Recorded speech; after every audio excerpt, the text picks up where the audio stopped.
তিন শ্রেণীর মানুষের কোনো ইবাদত কবুল হবে না, তিন শ্রেণীর মানুষ জান্নাতে যাবে না।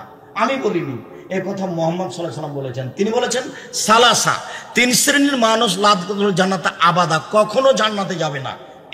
এক, মধুমিনুল খামর, যারা নিয়মিত বিড়ি তামাক জর্দা সিগারেট গুল নেশাদার দ্রব্য খায় পান করে তারা জান্নাতে যাবে না। দুই, ওর রাজরাত মিনান নিসায়ে, পুরুষের বেশধারী নারী, যারা পুরুষের জুতা স্যান্ডেল পরে, যারা পুরুষের শার্ট প্যান্ট পরে, যারা পুরুষের পোশাক পরে তারা জান্নাতে যাবে না। আমি বলিনি, এ কথা মুহাম্মদ সাল্লাল্লাহু আলাইহি ওয়াসাল্লাম বলেছেন, আমি অনুবাদক মাত্র। এ হাদিস গ্রন্থে 1450 বছর থেকে পড়ে আছে, 19-20 হবে না। আম গাছে জাম ধরতে পারে, ধরে না। অমাবস্যার রাতে চাঁদ উঠতে পারে, উঠে না। শুয়ের ছিদ্র দিয়ে লাঙ্গলের ফল ঢুকতে পারে, ঢুকে না। শুয়ের ছিদ্র দিয়ে লাঙ্গলের ফল ঢুকে যেতে পারে, আম গাছে জাম ধরে যেতে পারে, অমাবস্যার রাতে চাঁদ উঠে যেতে পারে, এগুলো ঘটে যেতে পারে। আমি যে কথা বললাম এতে সন্দেহ আছে বলে কিয়ামত পর্যন্ত চেষ্টা করলে সরিষা ঢোকানো যাবে না, যা বলছি তাই থাকবে। পুরুষের বেশধারী নারী জান্নাতে যাবে না, কথা আমি বলিনি, এ কথা মুহাম্মদ সাল্লাল্লাহু আলাইহি ওয়াসাল্লাম বলেছেন। তিনি বলেছেন দায়ুস, যে দায়ুস সে জান্নাতে যাবে না। দায়ুস কে? আল্লাযী ইউকিরু ফিআলাল খাবাসা, আল্লাহ রাসূলের মুখের ভাষা তিনি বলছেন, যে তার বাড়িতে বেহায়াইর সুযোগ দিয়েছে সে হলো দায়ুস। নগ্ন পোশাকে স্ত্রী ছেলে মেয়ে রাস্তাঘাটে চলে, সে হলো দায়ুস। আমি এ কথা বলিনি, আমি অনুবাদক। দায়ুস জান্নাতে যাবে না। নেশাদার দ্রব্য পান করে যারা, তারা জান্নাতে যাবে না। সাবধান, কথা প্রসঙ্গে কথা বলছিলাম মাত্র। দুটার মধ্যে সন্দেহযুক্ত একটা জিনিস আছে, সেটা অনেকে বুঝতে পারে না। ফামানিত্তাকা মিনা শুবহাত, যে সন্দেহ থেকে বেঁচে গেল, ইস্তাবরালে দিন ওয়াহির, যে সে তার দিনকে পরিপূর্ণ করে নিল। ওমান ওয়াকাফি শুবহাত ওয়াকাফিল হারামে, যে সন্দেহের মধ্যে পড়লো সে হারামের মধ্যে পড়লো। চূড়ান্ত সিদ্ধান্ত নেই যার, সেটা চূড়ান্ত হারাম। চূড়ান্ত সিদ্ধান্ত নেই যার, সেটা চূড়ান্ত হারাম। চূড়ান্ত সিদ্ধান্ত নেই যার, সেটা চূড়ান্ত হারাম। এই জমি আমার পৈতৃক সম্পত্তি কিনা, এটা দখলে আছে বলে কিন্তু কাগজে বোঝা যায় না। অস্পষ্ট জমি ছেড়ে দিতে হবে, অচিরেই বিচারের মাঠ আসছে, সেদিন বুঝিয়ে দিতে হবে। অযথা জমি দখল করে থাকিয়েন না। এটা পূর্বাচল নয় যে ক্ষমতা দিয়ে এক জমি 7 বার বিক্রি করবেন। পূর্বাচলের মানুষ এক জমি 7 বার বিক্রি করছে, বিচারের দিনে ক্ষমতা থাকবে না। এক জমি 7 বার বিক্রি করা মানে 7 বার বুঝিয়ে দিতে হবে। আর দুনিয়া মুদবেরাত আলা আখিরাত মুকবিলা, পৃথিবী আপনাকে পিঠ দেখিয়ে পালিয়ে চলে যাচ্ছে, পরকাল আপনাকে মুখ দেখে আপনার দিকে ছুটে চলে আসছে। যে পালিয়ে যায় তার পিঠ দেখা যায়। আল্লাহ নবী বলছেন পৃথিবী তোমাকে পিঠ দেখিয়ে পালিয়ে যাচ্ছে, তার মানে পৃথিবীর বয়স শেষ। বুঝাতে পারি না মনে হয়। পরকালের বয়স শুরু, আসলেই শুরু। অতএব যে জিনিস পালিয়ে যাচ্ছে তার পিছে পড়বেন না, যে জিনিস আসছে সেই জিনিসের বিবেচনা করতে হবে। এই কথা মুহাম্মদ সাল্লাল্লাহু আলাইহি ওয়াসাল্লাম বলেন। তিনি বলেন আর দুনিয়া হলো খাজারা, পৃথিবী মিঠা বস্তু, খুব সাবধান। পৃথিবী ভোগ করার ব্যাপারে খুব সাবধান। ফাত্তাকু দুনিয়া ওয়াত্তাকু নিশা, তোমরা পৃথিবী থেকে বেঁচে থাকো, মহিলা থেকে বেঁচে থাকো। পৃথিবী থেকে বেঁচে থাকো, মহিলা থেকে বেঁচে থাকো। মহিলা না হয় বিপদে ফেলে, তাই আল্লাহর নবী মহিলা থেকে বাঁচতে বলেছেন। তো পৃথিবী জড় বস্তু, এটা থেকে বাঁচতে বললেন কেন? এইটা আবার কি? না বুঝে পৃথিবী ভোগ করলে পৃথিবী আপনাকে বিপদে ফেলবে। সাথে সাথে আপনি যা কিছু করছেন এবং বলছেন, পৃথিবী আধুনিক অত্যাধুনিক যন্ত্র সব ধরে রাখছে। বিচারের মাঠে top top top top top top করে পৃথিবী কথা বলবে। কোথায় ভাবির সাথে কথা বলছেন সেটা কথা বলবে। আজকে ভাবিকে মোটরসাইকেলে করে নিয়ে এসেছেন সেটা কথা বলবে। বিচার সাত করে বক্তব্য শুনতে এসেছেন, ভাবি সহ চাচাতো বোন সহ ভ্যানে চাপাচাপি করে এসেছেন। এই ভাবি উঠে আছে মাটিতে, এই ভাবি বিচারের মাঠে আপনাকে দেখানো হয়। আপনি যখন দেখবেন আল্লাহ রাসূল বলছেন মুখামুখি কথা হবে আল্লাহর সাথে, কোনো দোভাষী থাকবে না। সে তখন তার ডান দিকে লক্ষ্য করবে, জীবনের সব কর্ম দেখতে পাবে। ওই যে সেদিন সিরাজগঞ্জের এই মাটিতে বক্তব্য শুনতে গেছিল, ওই যে ছবি দেখা যাচ্ছে, টপ টপ টপ টপ করে দেখা যাবে। ফায়ানজুরু আসমা মিনহু, বাম দিকে লক্ষ্য করবে, ফায়ারা মা কাদ্দামা মিন আমালিহি, সব কর্মকে দেখতে পাবে, জীবনে যা করেছে। সুম্মা ইয়ানজুরু তিলকা ওয়াজহিহি, তারপর সামনের দিকে দেখতে পাবে ভাইয়ারা না, সামনের দিকে দেখতে পাবে জাহান্নাম। ডানে দেখলো কর্ম, বামে দেখলো কর্ম, সামনে দেখলো জাহান্নাম। এ হলো বিচারের অবস্থা একটা। আর একটা বিচারের অবস্থা বলা হবে কর্ম দিয়ে, যে খাতা দিয়ে বলা হবে ইকরা কেতাবা, তোমার নিজের কর্ম নিজেই পড়ো। তখন আপনি বলবেন, পড়বেন আর বলবেন মালি হাজার কিতাব লা ইগাদিরু সাগীরাতান ওয়া কাবীরা, কি আশ্চর্য ধরনের বই, জীবনের ছোট কথাও লেখা আছে, বড় কথাও লেখা আছে, কোনো অসুবিধা হবে না আরবি পড়তেও বুঝতে। সম্মানিত দিনী ভাই বোন, রাসূল সাল্লাল্লাহু আলাইহি সাল্লাম পরের বাক্যে বলেন আলা লিকুল্লি মালিকিন হিমা, মনে রেখো প্রত্যেকটা দেশের একটা সীমা রেখা রয়েছে। বাংলাদেশ শেষ হলে ভারত শুরু হয়, ভারত শেষ হলে বাংলাদেশ শুরু হয়। ও হেমাল্লাহ মাহারে মহু, আল্লাহর সীমা রেখা হালাল আর হারাম, হারাম শেষ হলে হালাল শুরু, হালাল শেষ হলে হারাম শুরু। মনে রেখো আলাইনা ফিল জাসাদে মুজগা, মানুষের শরীরে একটা টুকরা রয়েছে, ইজা সালাহাত সালাহাল জাসাদু কুল্লুহু, সেই টুকরা যতদিন ভালো থাকবে সবকিছুই ভালো থাকবে। ওয়াইজা ফাসাদাত ফাসাদাত জাসাদু কুল্লুহু, সেই টুকরা যদি খারাপ হয়ে যায় সবই খারাপ হয়ে যাবে। মনে রেখো সেটাই অন্তর, যার অন্তর খারাপ ভালো তার সবই ভালো, যার অন্তর খারাপ তার সবই খারাপ, যার ভেতর ভালো তার সবই ভালো, যার ভেতর খারাপ তার সবই খারাপ। এই কথা মুহাম্মদ সাল্লাল্লাহু আলাইহি ওয়াসাল্লাম বলেন। কথাটি আবার এইভাবে বলেন, আত্তাকওয়া হাহুনা, পরহেজগারিতা এখানে, আত্তাকওয়া হাহুনা, পরহেজগারিতা এখানে, আত্তাকওয়া হাহুনা, পরহেজগারিতা এখানে। ওয়াইশরে বেদিল সাদরিহি, হা দিয়ে বুকের দিকে ইশারা করে দেখাচ্ছিলেন আল্লাহ নবী, পৃথিবীর মানুষ মনে রেখো পরহেজগারিতা এখানে। তিনি বললেন যে লাকসা আলাইকুম আল ফাকরা, আমার উম্মত দরিদ্র গরিব হয়ে যাবে এই ভয় আমি করি না, আমার উম্মত নিঃস্ব হয়ে যাবে এই ভয় আমি করি না, কিন্তু ভয় করি বসে তা আলাইকুম দুনিয়া কামা বসে তা মান কানা কাবলাকুম, পৃথিবী তোমাদের সামনে তুলে ধরা হবে, দেখবা খালি উপার্জন আর উপার্জন, পয়সা আর পয়সা, প্রযুক্তি আর প্রযুক্তি, না বুঝে প্রযুক্তির পিছনে লেগে কোটি টাকা ইনকাম করবে, পৃথিবী তোকে ধ্বংস করে দিবে। এরকম উপার্জন করিও না। সম্মানিত দিনী ভাই বোন, এর অর্থ এই নয় যে নিঃস্ব হতে হবে, এর অর্থ এই নয় যে নিঃস্ব হতে হবে, বৃত্তশালী জমিদার হতে হবে, এ কথাই ঠিক, বেশি পয়সা উপার্জন করতে হবে, এ কথাই ঠিক। আল্লাহ রাসূল বলছেন, বুখারী মুসলিমের হাদিস, তোমরা ছেলে মেয়েকে ছেড়ে যায় না এইভাবে যে মানুষের কাছে হাত পাতবে, ছেলেদেরকে সবল করে ছেড়ে দেওয়ার চেষ্টা করবে। রাসূল সাল্লাল্লাহু আলাইহি ওয়াসাল্লাম যেদিন তাবুকের যুদ্ধে বের হয়েছিলেন, সেই দিন 600 কিলোমিটার পথ তাকে যেতে হবে। খেজুর পেকে এসেছে মাত্র, বাড়িতে কারো টাকা পয়সা নেই, নিরুপায় চিন্তা ভাবনা করছেন কি করা যায়, টাকা ছাড়া যাওয়া যাবে না। তিনি বললেন কি কি করতে পারো? ওমর বললেন সুযোগ একটা এসেছে, আবু বকর সিদ্দিক রাদিয়াল্লাহু তাআলা আনহুকে পরাজয় করতে হবে। আবু দাউদের সহিহ হাদিস, তিনি বললেন আমার অর্থ সম্পদ যা আছে তার অর্ধেক দিলাম। মনে মনে ভাবলেন যে আবু বকর এরকমটা পারবেন না। আবু বকর আপনি কি করবেন? তখন আবু বকর সিদ্দিক বললেন, শোনেন, আপনাকে আর আল্লাহকে বাড়িতে রেখে যা আছে সবই দিলাম। তখন ওমর রাদিয়াল্লাহু আনহু বললেন, আজ যখন পারিনি, জীবনে আর কোনোদিন তাকে পারবো না। যা তিনি দিয়েছেন তাতে ভ্যান ভাড়া হবে না, তবে তিনি যা বলেছেন সেই বাক্য ডেঙ্গিয়ে পৃথিবীর কোনো মানুষ আর আগে যেতে পারবে না, সম্পদ বন্ধ করে দিয়েছেন। এবার কার টাকায় কাজ হচ্ছে দেখেন। উসমান, জি তুমি কি করতে চাও? আল্লাহর নবী, তাবুকের যুদ্ধে যত মানুষ যাবে তার অর্ধেকের যাতায়াত খরচ, খাওয়া খরচ আমি দিব। 30,000 মানুষ ছিল, 15,000 মানুষকে 3 মাসের খাওয়া খরচ দিলেন, আর 15,000 মানুষকে একটা করে উট দিলেন, তার নাম যাতায়াত এবং খাওয়া খরচ।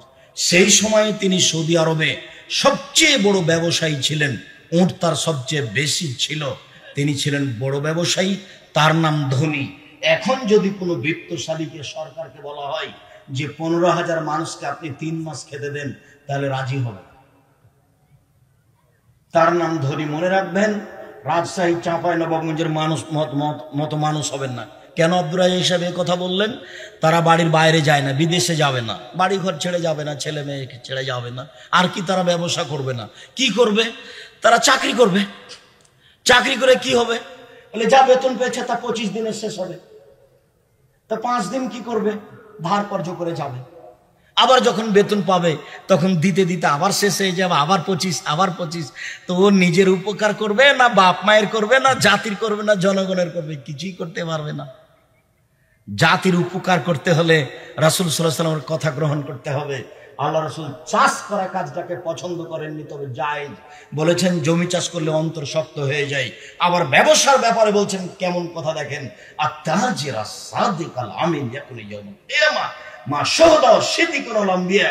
যারা সত্যবাদী বিশ্বস্ত ব্যবসায়ী তারা বিচারের মাঠে নবীগণের সাথে থাকবেন।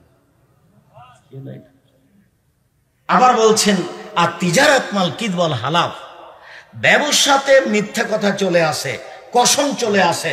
ফাশুবহু বিসাদকা, তোমরা দান করে এটা পরিশোধ করে দাও, ঠিক করে দাও। কোন কারণে মিথ্যা কথা চলে আসতেও পারে, কসম চলে আসতেও পারে। আর এখন তো অনেক সমস্যা। স্টিমার যদি চিটাগাঙ্গে এসে দাঁড়াই আপনার বন্দরে, আর একদিন যদি আটকা থাকে তাহলে 50,000 টাকা লস হবে। এখন যার সিগনেচারে নামবে তার কাছে কিছু কোনো বলছেন 50,000 টাকা আমাকে দিতে হবে। আমি যদি দিয়ে নামিয়ে নি ভালো, আর যদি না দিই 3 দিন থাকে তাহলে 1.5 লক্ষ টাকা লস হবে। দেখেন, একে যে আমাকে টাকা দিতে হচ্ছে, এরই নাম নিরুপায়, এরই নাম মাজলুম। ব্যবসায় আগ্রহী হতে হবে, পয়সা বেশি উপার্জন করতে হবে, বৈধ পয়সা উপার্জন করতে হবে। অবৈধ পয়সা উপার্জন করে পরকাল হারাতে হবে না। 24 ঘন্টার মধ্যে শ্বশুরকে জমি ফেরত দিতে হবে। এই ছেলে, তোমার দাদা মারা গেছেন আজ 10 বছর হলো, এখন পর্যন্ত তোমার বাপ তোমার ফুফুকে জমি দেয়নি। আমি তোমাকে যখন বলেছিলাম যে তোমার বাপকে যদি আমি কুকুর সিরিগালের চেয়ে খারাপ প্রমাণ করতে না পারি তাহলে আমি জাতির সামনে কথা বলবো না, তখন তুমি আটকে উঠেছিলে। বলেন কি আপনি আব্দুর রাজ্জাক সাহেব, আমার বাপ কুকুর সিরিগালের চেয়ে খারাপ? মানে এ কথা আমি বলিনি, এ কথা আল্লাহ বলেছেন।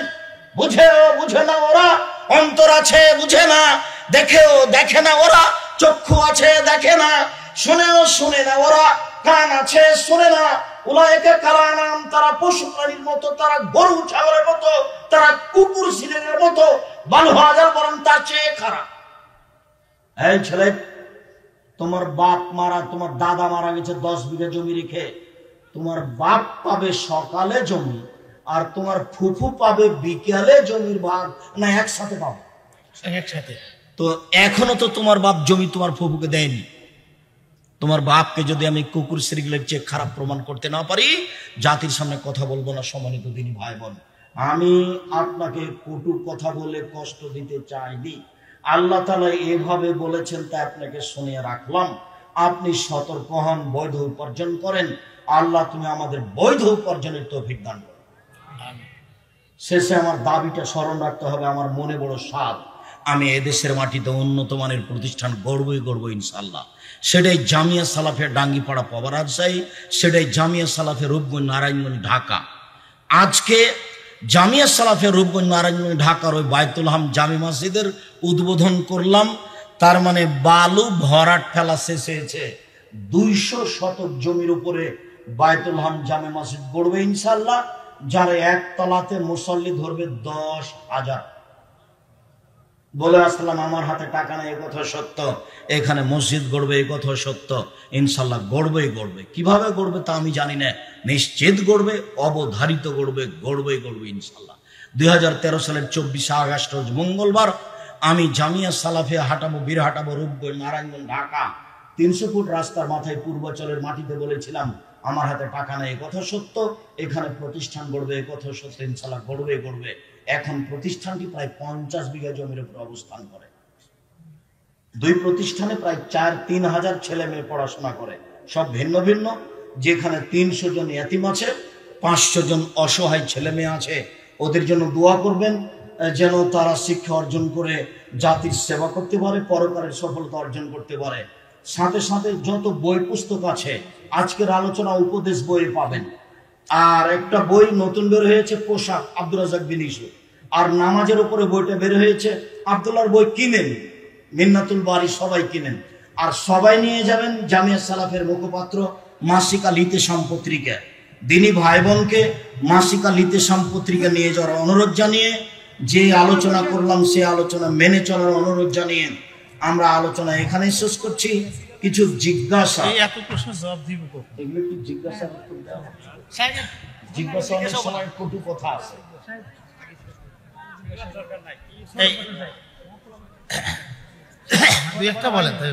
ঘুষ দিয়ে চাকরি নিলে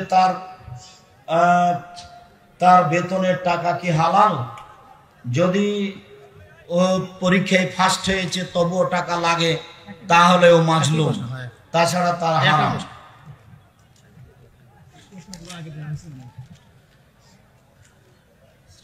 সাদা স্রাব কি অজু ভাঙে? জি না, সাদা স্রাব অজু ভাঙে না। ছোটবেলায় ছেলে মেয়েদের আকিকা করিনি, 7 দিনের পরে আকিকা হবে না, আগে হবে না পরেও হবে না। বিয়ের সময় যদি মেয়ে কবুল না বলে তাহলে সে বিয়ে ইসলাম সম্মত কি? মেয়ের কবুল বলাটাই না জায়েজ, মেয়ের কাছে কবুল করাতে যেতে হবে না, ওটাই জরুরি ভাবে ছেড়ে দিতে হবে। কবুল ওর বাপ করাবে, মেয়ের বাপ। এর কারণে জরায়ুর নাড়ি কেটে ফেলা যাবে কি? সেটা চিকিৎসকের ব্যাপার, কেটে ফেলতে পারে, নিতেও পারে। অনেক সালাফি আলেম বলেন বুকে হাত বাঁধার হাদিস জয়ী, বুকে হাত বাঁধারই হাদিস সহি, নাভির নিচে হাত বাঁধার হাদিস জয়ী। আমি দাড়ি রাখতে চাই কিন্তু স্ত্রীর নিষেধ। আমাদের গ্রামে মহিলারা ঈদের সালাত বাড়িতে জামাতে পড়িয়ে খুতবা দেয়। জি না, মেয়েদেরকে ঈদের মাঠে যেতে হবে জরুরি, বাধ্য। জুমা মসজিদে মহিলারা ঈদের সালাত আদায় করবে, এটা বিদআত। এরকম প্রথা রাসূলের যুগে ছিল না। রব্বানা লাকাল হামদ জোরে পড়া যাবে কি? যায়, তবে ধীরে পড়া উত্তম। আস্তে আস্তে বেকায়দায় পড়ে সুদখোরের বাড়ি দাওয়াত খাওয়া যাবে কি? নিরুপায় হয়ে খাবেন, স্বইচ্ছায় নয়। অজু শেষে ঘাড় মাসা করা বিদআত। অনেকেই বলে আপনি আগে যুব সংঘ দলে ছিলেন, ভুল বলেছে, তওবা করতে হবে। পরহেজগার হওয়ার জন্য কি কি আমল করব? 5 ওয়াক্ত সালাত আদায় করেন, কোরআন তেলাওয়াত করেন, হালাল রুজি খান, আর দুজন যেখানে বসে আছে ওখানে বসবেন না। ওখানে আর একজনের বদনাম হচ্ছে, পরকাল হারাবে। আড্ডা পিটবেন না। দল বেঁধে কবরস্থানে যাওয়া, জিয়ারত করা বিদআত। একাই যাবে, এই চল। সালাতুত তাসবিহ পড়া যাবে কি? হাদিস সহিহ নয়। তাহাজ্জুদ পড়েন, তাহাজ্জুদ। সাব্বিহিসমা রাব্বিকাল আলার জবাবে সুবহান রাব্বিয়াল আলা সবাই জোরে বলবে, জিনা চুপে চুপে। সূরা 3 এর শেষে বালাওয়ালা যে বলা যাবে না, সূরা 3 এর উত্তর দেওয়া যাবে না, সূরা আলার যাবে, সূরা গাসিয়ার যাবে। অনেকে বলে দাড়ি রাখা তেমন গুরুত্ব নেই, কিছু বলুন। দাড়ি রাখা জরুরি, ফরজ। গুরুত্ব নেই কথা বললে কাবিরা গুনাহ হবে। জর্দা, গুল, বিড়ি, সিগারেট খেলে 40 দিন সালাত কবুল হবে না, এটাই ঠিক, এ কথাই ঠিক। মহিলাদের কাফনের কাপড় 5টি কি? জি না, 3টি। 5টির হাদিস ঠিক নেই। দলিলবিহীন জায়গায় মসজিদ স্থাপন করা যাবে কি? দলিলবিহীন মানে যে কোনো জায়গায় মসজিদ নির্মাণ করা যায়, তবে ওয়াকফ না হলে ওই মসজিদ বন্ধ করতে হবে, ওয়াকফ করার জন্য বলতে হবে। সরকারি জমিতে যদি মসজিদ নির্মাণ হয় তাহলে একটা ডিসিওসি বরাবর একটা দরখাস্ত, অনুমোদন থাকা ভালো। ব্যাংকে চাকরি হালাল হবে কি? জি না। ব্যাংকে টাকা জমিয়ে রেখে ইবাদত কবুল হবে কি? নিরুপায়ী হয়ে ব্যাংকে টাকা রাখতে পারে, যা লাভ আসবে সেগুলো অসহায় পুরুষ নারীকে দিয়ে দিবে। যারা ধান, গম, গরু, উট এগুলোর ওসর বা যাকাত আদায় করে না, তার হুকুম কি? তার ইবাদত কবুল হবে না। লঙ্গি, শাড়ি দিয়ে যাকাত দেওয়া যাবে কি? জি না। যাকাত টাকায় হস্তান্তর করতে হবে, যাকাত পরিবর্তন করে কাপড়, লুঙ্গি বিতরণ করা যাবে না। কেননা যাকাতের টাকাটা, যেটা ওই টাকার মালিক উনি নন, যাকাতের ওই টাকাটার মালিক হলো ফকির মিসকিন। অতএব যে জিনিসটার মালিক তিনি নন, সেই জিনিসটার উপরে তিনি ক্ষমতা খাটাতে পারেন না। উনি টাকাটা দিয়ে যদি কাপড় কিনেন তাহলে আরেকজনের টাকার উপরে উনি ক্ষমতা খাটালেন, মনে হয় কথা বুঝাতে পারেনি। ঠিক আছে, জাকাতের টাকাটার মালিক কে? ফকির মিসকিন। তো উনি তার হাতে দিয়ে দিবেন, তাহলে তার জিম্মেদারি শেষ। তো উনি কেন জাকাতের টাকা দিয়ে লুঙ্গি কিনতে গেলেন? তাহলে ওই টাকার উপরে এখনো তার ক্ষমতা আছে? না না, ওটা তো নেই। আপনি একদিন আমাদের কেন্দ্রীয় মসজিদে খুতবা দিবেন, সময় হওয়া কঠিন আছে। আজকে আপনাদের মেহমানের অনুরোধে তার আর একজনের মাধ্যমে দিয়ে চলে এসেছে। আমি এখানে আসা পর্যন্ত ওনাকে খুঁজছিলাম যে ইনি কে, যার মাধ্যমে চলে আসলাম। বেনামাজির জানাজা হবে কি? নামাজ যদি অস্বীকার করে থাকে তাহলে হবে না, আর যদি শয়তানি করে পড়ে না, তার জানাজা করতে হবে। মৃত ব্যক্তির খানার অনুষ্ঠান হারাম, 40 দিনে হোক 4 দিনে হোক। যেটা মৃত ব্যক্তির নামে খাদ্য দিয়েছেন ওটা তো ময়লা, মানুষের ময়লা, ওটা সাদাকা। তা আপনি বা খাবেন কেমন করে? আর আপনার বাপের বন্ধু মানুষ এসেছে গাড়ি নিয়ে, ও খাবে কি করে? এটা মানুষের ময়লা। আল্লাহ রাসূল এই হোসেন একটা জাকাতের খেজুর মুখে দিয়েছিলেন।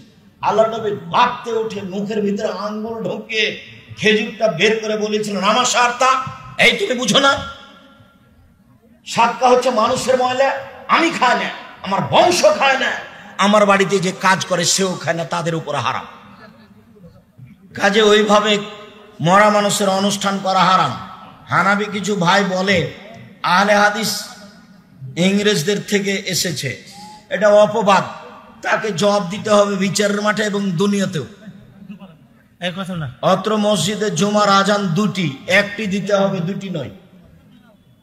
স্বামী স্ত্রীকে সরকারি আইনে কোর্টের মাধ্যমে তালাক দিয়েছেন, স্বামী স্ত্রীকে দিয়েছেন, অর্থাৎ ডিভোর্স দিয়েছেন এই দিন, এবং 3 মাস অতিক্রম করেছে। এখন তারা পুনরায় থাকতে চায়। ওই যদি এক বৈঠকে 3 তালাক করে থাকে কাজীর বৈঠকে, তাহলে বিবাহ পড়িয়ে আনতে হবে, কারোর সাথে নয়, তারই সাথে। 90 দিনের মধ্যে ফিরিয়ে নিলে বিবাহ পড়াতে হতো না। 90 দিন পার হয়েছে, তারই সাথে বিবাহ পড়াতে হবে, অন্য কোথাও নয়।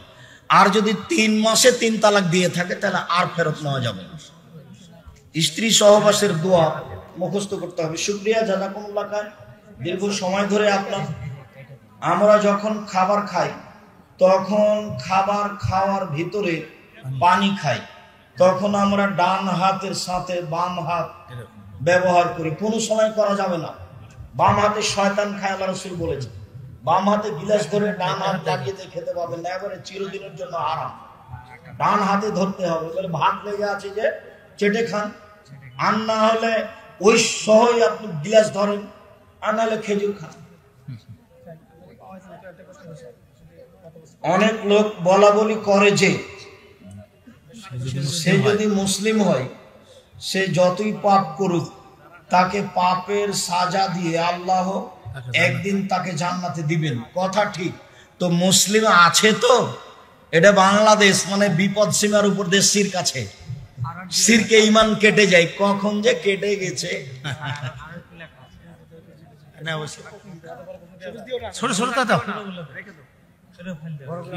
বুকে হাত বাঁধা। হুজুর বিভিন্ন ধরনের মোবাইল গেম, যেমন ফ্রি ফায়ার, পাবজি ইত্যাদি গেমগুলো ইসলামের দৃষ্টিতে চিরদিনের জন্য হারাম। প্রত্যেক যেই খেলা বসে বসে চলে, সময় নষ্ট হয়, শরীর চর্চা হয় না, সেই খেলাকে আল্লাহ চিরদিনের জন্য হারাম করেছেন। চৌসার, ছক্কা, লুডু, দাবা, পাঞ্জা, ক্যারাম বোর্ড, তাস গেম, যত খেলা আছে বসে বসে চলে, সময় নষ্ট হয়। এই খেলায় যদি কেউ হাত লাগায় তাহলে তার হাতকে শরীরের রক্তের মধ্যে ডুবিয়ে দিল, একেবারে হারাম। শ্বশুর বাড়ি হতে খুশি হয়ে কোনো কিছু দিলে নেওয়া যাবে কি? পরে নিতে হবে, বিবাহের সময় নয়। আব্দুর রাজ্জাক সাহেব পরে নেওয়ার দলিল, ফাতেমা রাসূল সাল্লাল্লাহু আলাইহি ওয়াসাল্লামের বাড়িতে গেছিলেন কাজের লোক চাইতে, তো আল্লাহর নবী বলেননি যে বিবাহের পরে কাজের লোক দেওয়া যাবে না, এই কথা তিনি বলেননি।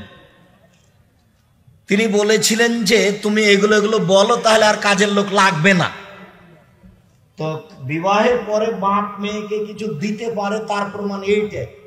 উনি যদি বলতেন সাবধান বিবাহের পরে মা বাপের কাছে কিছু চাওয়া যাবে না, তাহলে এটা চিরদিনের জন্য হারাম হতো। বিবাহের সময় যা কিছু লেনদেন হয় তা যৌতুক, তবে চাপ দিয়ে শ্বশুরের কাছে কিছু আদায় করা যাবে না। মেশকাত শরীফে ব্যাখ্যা গ্রন্থ মেরকাতুল মাফাতি 3 নম্বর খণ্ড 1194 পৃষ্ঠায় আছে, ইবনে আব্বাস বলেন নবীজি 20 রাকাত তারাবি পড়েছেন। হাদিসটি জাল, ওটা 20 রাকাত তারাবি নয়, 20 রাত। 20 রাত ইমাম তারাবি পড়িয়েছিলেন। তুমি ওটাকে রাকাত ধরেছ, তোমার হুজুরও ধরেছে, ভুল হয়েছে। ইব্রাহিম আলাইহিস সালাম মুসলমানদের জাতির পিতা? জি না, ইব্রাহিম আলাইহিস সালাম মুসলমানদের জাতির পিতা নন, সবার জাতির পিতা আদম আলাইহিস সালাম। ইব্রাহিম আলাইহিস সালাম ধর্মের ব্যাপারে সবার গুরু, মানে সবার মূল ব্যক্তি। মুহাম্মদ সাল্লাল্লাহু আলাইহি সাল্লামের স্ত্রী খাদিজার বিবাহ কে পড়ান? কোনো প্রমাণ নেই। কেউ যদি প্রমাণ করে যে পড়িয়েছেন এই, তাহলে সেটা মিথ্যা হবে। কিভাবে বিবাহ হয়েছে? তাদের ওই আগের নিয়মে হয়েছে। জায়নামাজে যদি মসজিদের নকশা আঁকানো থাকে তাহলে সালাত হবে কি? সালাত হবে, নেকি কম হবে। ওই জায়নামাজ ব্যবহার করবেন না। যে জায়নামাজে কোনো প্রকার ছবি নাই, এক কালার, সিরাজগঞ্জ বাজারে গিয়ে বলবেন যে আমি এক কালার জায়নামাজ নিব, বাস ওইটা নেবেন, তাতে সালাত আদায় করবেন। মায়াতকে গোসল করানো ব্যক্তি বা কবর খননকারীকে ওয়ারিসদের পক্ষ থেকে খাওয়ানো যাবে কি? অসহায় মানুষের খাওয়াবেন, খাওয়াতে হবে মনে করলে গুনাহ হবে। ঘুষ না দিলে চাকরি হচ্ছে না। ইউটিউব এবং ওয়েবসাইট থেকে গুগল অ্যাডসেন্স এর টাকা ইনকাম, ও এটা সঠিক বেঠিক বোঝা যায় না। আপনি এখন বুঝেন কি না যে এটা কতদূর হারাম কতদূর হালাল? স্পষ্ট যদি হন যে এটা হালাল তাহলে খাবেন, যদি অস্পষ্ট হয় তাহলে তা হারাম। আমি নিজেও বুঝি না তার হালাল হারাম। চাকরির মাধ্যমে বিয়ের চুক্তি, চাকরি হলে বিয়ে করতে হবে, সেই বিয়ে কি হালাল? বিয়ে তো হালাল, কাজটা জায়েজ নেই। বিয়ে বাপের উপস্থিত দুজন সাক্ষী হলে বিবাহ জায়েজ। ফজর এবং আসর নামাজ হানাফি জামাতের সাথে আদায় করলে কি নামাজ কবুল হবে? নামাজ কবুল হবে, নেকি কম হতে পারে। আশেপাশে আহলে হাদিস জামাতের মসজিদ যদি না থাকে তাহলে কি হানাফি জামাতের মসজিদে নামাজ আদায় করা যাবে? করেন, ফজর এবং আসর না করাই ভালো। মুসা আলাইহিস সালামের লাঠি কোথায় আছে এবং এই লাঠি মুসা আলাইহিস সালাম কোথা থেকে পেয়েছেন? কোথায় আছে আমরা তা জানি না, তবে তিনি কোথায় পেয়েছেন সেটা আমরা জানি না। তার হাতে লাঠি ছিল এ কথা আল্লাহ বলছেন, মাবে এমিনে কাইয়া মুসা, মুসা তোমার ডান হাতে কি? তখন মুসা আলাইহিস সালাম বললেন, হে আসা, এটা আমার লাঠি। বিবাহে স্বর্ণ উপহার দিলে পুরুষের জন্য তা গ্রহণ করা বৈধ হবে কি? স্বর্ণ উপহার দিলে গ্রহণ করা যাবে, বিক্রি করে টাকা কাজে লাগাতে হবে। স্বর্ণ পুরুষের ব্যবহার করা হারাম। কিছু মুসল্লিকে দেখা যায় জিন্সের প্যান্ট পরে এবং এই প্যান্ট গুটিয়ে সালাত আদায় করে, যেন এটা হারাম। যেই প্যান্টে শরীরের উঁচু নিচু বোঝা যায় অঙ্গ প্রত্যঙ্গ, সেই পোশাক হারাম। আর সালাতের সময় কোমরে গুটাতে হবে, নিচে নয়। নিচে গুটানো হারাম, কেননা সবকিছু সিজদা করতে যায়। একজন নবী একজন পুরুষের সাথে একজন নারী কতজন পুরুষের সাথে পর্দাবিহীন সাক্ষাৎ করতে পারে এটা উল্লেখ করা আছে কোরআন মাজিদে। তার বাপ, তার শ্বশুর, তার ছেলে, তার বোনের ছেলে, তার মেয়ের ছেলে। জীবিত মানুষের আত্মা কোথায় অবস্থান করে? তার দেহের মধ্যে অবস্থান করে, ঘুমের সময় চলে যায়, আবার আসে, যা রাসূল সাল্লাল্লাহু আলাইহি ওয়াসাল্লাম বলেছে। আমার 3টি মেয়ে, তাদের নাম রাখা হয়েছে মাফিয়া আক্তার মুন্নি, মার্জিয়া আক্তার মায়া। মার্জিয়া আক্তার মায়া, মনিরা বিনতে মুক্তার, এই নামগুলো রাখা যাবে। মনিরা শুধু মনিরা বিনতে মুক্তার, ঠিক আছে। মার্জিয়া বিনতে আক্তার মায়া, আক্তার মায়া লাগবে না, শুধু মার্জিয়া। আচ্ছা, আক্তার মায়া এগুলো ছেড়ে দিতে হবে।